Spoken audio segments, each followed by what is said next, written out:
From your Chapter 16 folder, open the file Chapter 16 03 Schedules for Documentation.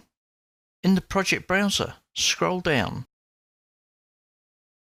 until you find the Schedules section and open the schedule Lighting Fixture Schedule.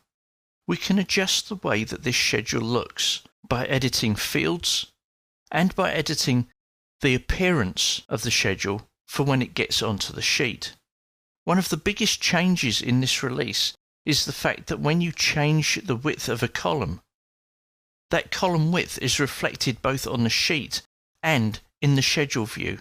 So let's see what we can do with the schedule before we place it on the sheet. I'd really like to have a nice description for each light fitting. So back in the Properties palette, let's go for Fields. And under Fields, scroll down until we find Type Comments. Add Type Comments to the list of scheduled fields and move it up to the top of the list. While we're here, select Count and Cost and move those down. Click on OK. Under Type Comments, we can give each type of light fitting a description.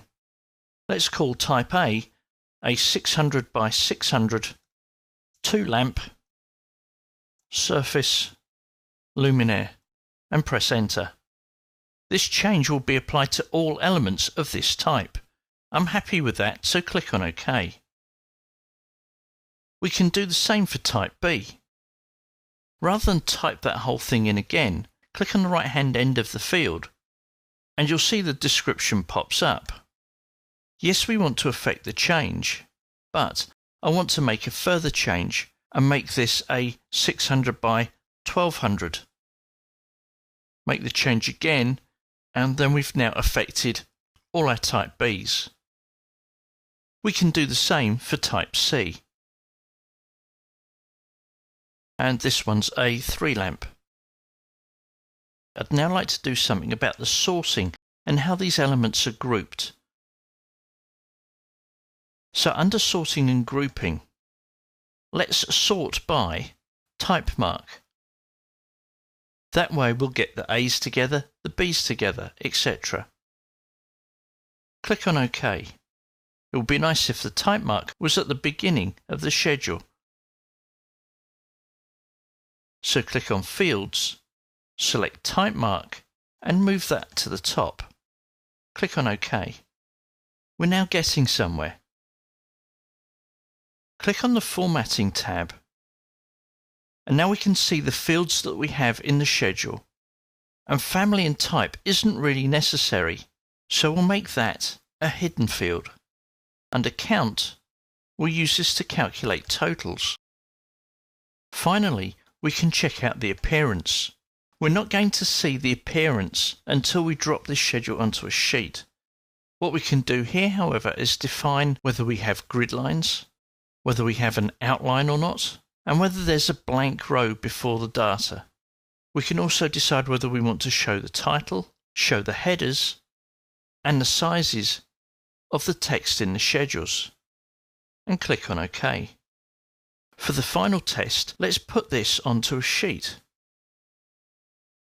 In the project browser, expand the sheets. We'll need to make a new sheet for this, so from the View tab, click on Sheet. We'll select the A1 metric sheet and click on OK.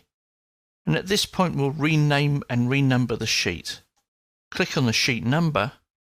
We'll call this E6001. And as for a name, Luminaire Schedule.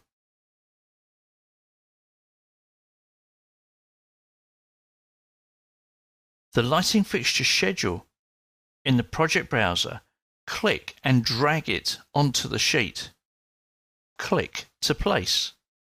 As you can see, this is a fairly long schedule, but I can see in here that there are some lines that are 2 lines, and I'd like this all to be single line. Up at the top, we can drag the grips to make sure that the schedules and the lines occupy only one line.